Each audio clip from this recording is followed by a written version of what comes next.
all media is propaganda. All of it. It's a great quote.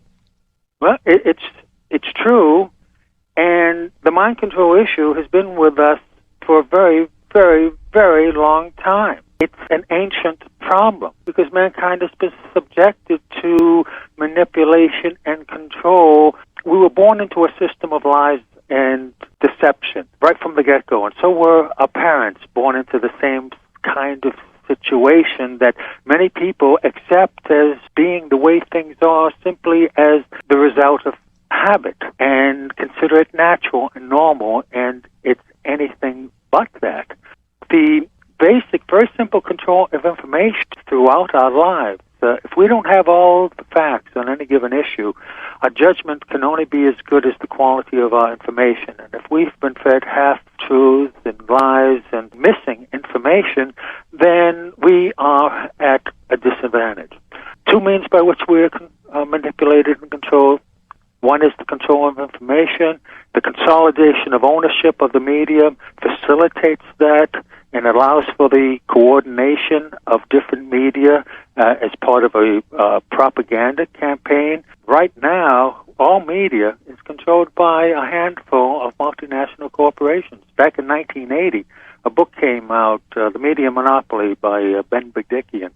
At that time, it was revealed that 50 major corporations were controlling America's media. And as the book was revised, the new editions came out, that number kept getting smaller and smaller until now we have 5 major multinational companies that are controlling not only the information we have access to, but the entertainment choices. The trick is to change the state of mind to disarm it, to take its defenses down or otherwise modify them so they're no longer very efficient.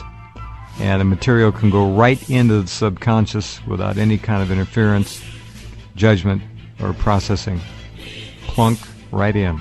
All right, Stephen, the techniques used to put the mind or the consciousness into an altered state, take it from beta down through alpha into theta, so it's mesmerized. And when it's in that state, and it's usually the old television flicker, although with HD, I'm not sure the flicker is still there anymore. What it would do, it would, in a matter of seconds, like the first time takes about a minute, but after that it's just seconds, put the mind into a state where anything it was absorbing would simply go right past all filters and into the subconscious and wait there to be called up when the proper stimulation was encountered. Tell us more. Yes, that's absolutely correct. The most successful propaganda uses the arts and entertainment as a delivery system. And television is a good example of explaining both the principles of hypnotic programming as well as the techniques.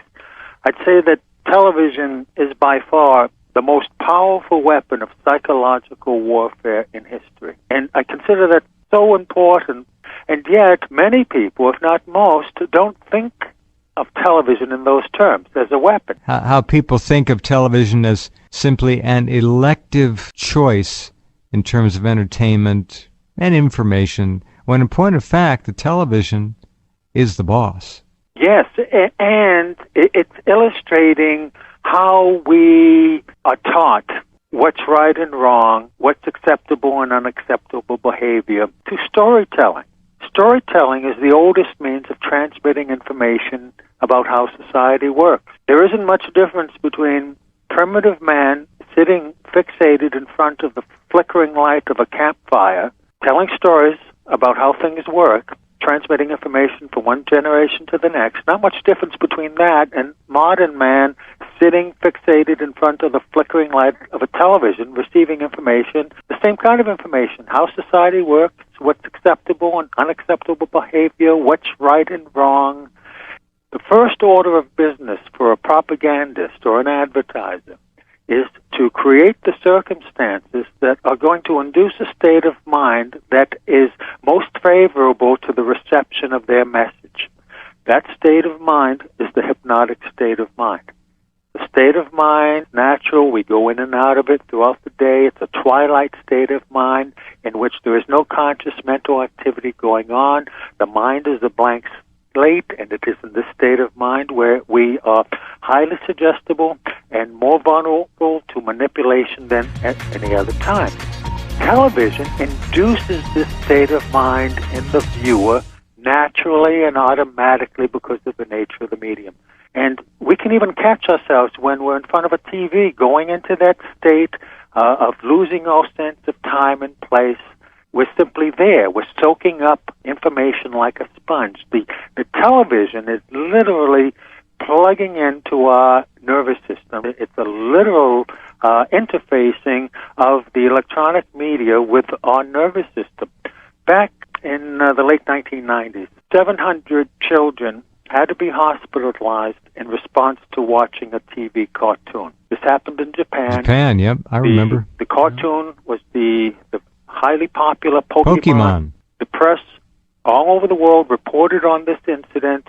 What happened was that strobing flashes of light pulsated from the eyes of one of the cartoon characters, and this caused epileptic-like seizures. Hold on, Stephen. Hold on, would you please? We have to pause right there. We'll come back.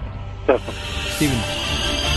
Okay, we're talking to you about things that control you, not necessarily through conversation or the auditory vector, but through the eyes. And then the ears second, but it's the eyes that tend to lead you. Although music is quite compelling in its own cadences as well.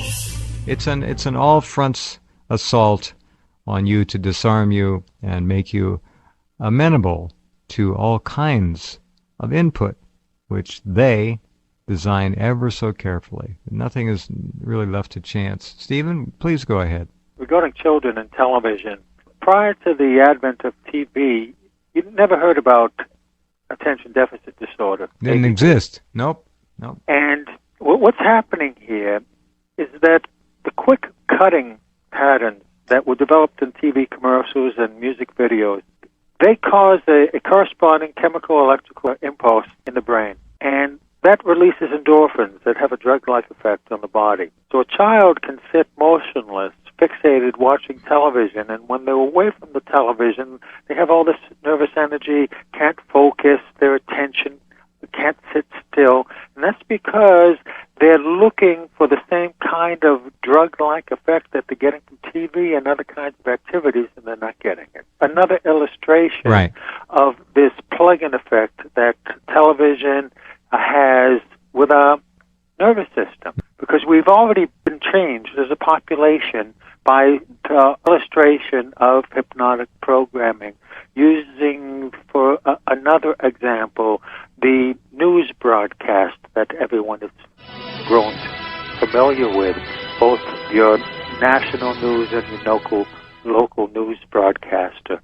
If you think about it, regardless of the background of the newscaster, regardless of their ethnic background, whether they be black, white, Oriental, Hispanic, doesn't matter, with few exceptions, they all speak the same way. They have a pattern of speaking that the public has been conditioned to accept as the means by which we receive true factual information. The newscaster looks directly into the camera and into the eyes of the viewer, which is another hypnotic technique. The newscaster is an authority figure, which is another element. People will tend to accept information, even if they don't understand it, if it is coming from an accepted and respected authority, and then the information repeated over and over and over again until it becomes a conditioned response. This not only happened in the days of television, but even before television, in radio. The famous broadcast of Orson Welles' dramatization of H.G. Wells' War of the Worlds caused panic in this country. No, classic.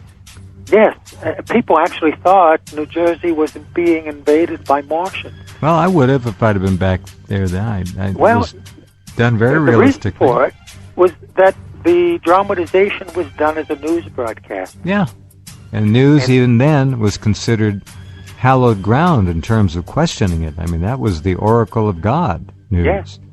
And hold on. It shows that even then, the population had been programmed and conditioned to accept the format as the means by which we receive true, factual information. Exactly right. It just wasn't so. Isn't it amazing the amount of sophisticated, absolutely complete control that they're working toward now, cradle to grave? Well, it only shows their paranoia and their fear. Correct. They're afraid of us. They have fear too. You see, they keep us entrained and entranced via fear, anxiety, anticipation, and all the rest of those related synonyms. And yet, on the other side of the coin, they themselves are driven by fear that we might become out of control. And wake up. Right. And that's what they're trying to prevent. And that's essentially a spiritual condition. The mind control issue is first and foremost a spiritual issue. Its foundation is spiritual. The mind is the gateway to the soul. That's why there's mind control issue. And we, en masse, humanity, is at the threshold of an awakening that they seek to prevent. Because if people wake up means come into an awareness, a spiritual realization. Because that's the only thing that's going to solve the problems that we face. They're just so basic and fundamental. We're not going to fix things with Band-Aid measures, trying to tinker here and there and fix the economy. You're not going to fix the economy without attending to the issue of honest weights and measures and an honest medium of exchange as the lifeblood of commerce. The dishonest money system has corrupted all segments of society, including organized religion, which is part of the problem. This is the mind control issue is a spiritual issue. And the fundamental problem for mankind is that we have been encouraged to misidentify ourselves as the physical body. And when people do that, then they become fearful because the body is subject to death.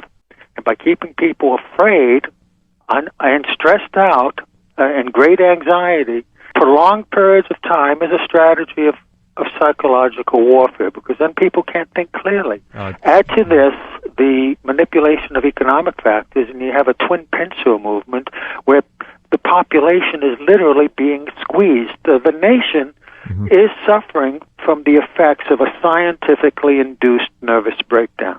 That's what we're seeing all around us. We are the first media generation so that caused a psychological standardization that later was fragmented, and so that different groups can be spoken to individually and programmed individually. The real issue, it's a spiritual issue.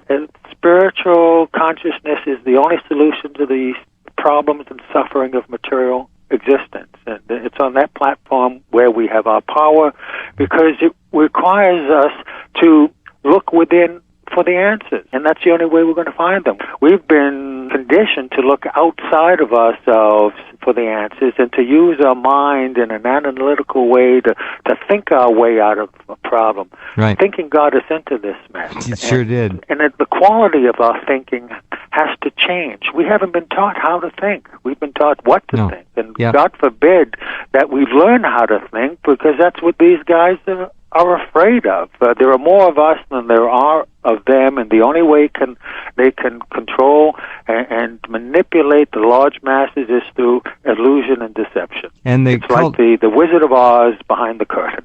Exactly. And the cultivation of this anxiety and fear is astoundingly profitable. Look at the psychopharmacological maniacs at work coming up with these fluoride-based drugs, SSRIs, all kinds of psychotropic medications, which literally, if the television and the lifestyle and the peer pressure and the media and the self-absorption and the narcissism of the physical body doesn't do it, these drugs will. And they'll seal the individual permanently into a crypt of morose behavior and absolute obedience to a paradigm that is antithetical to human life as it used to be.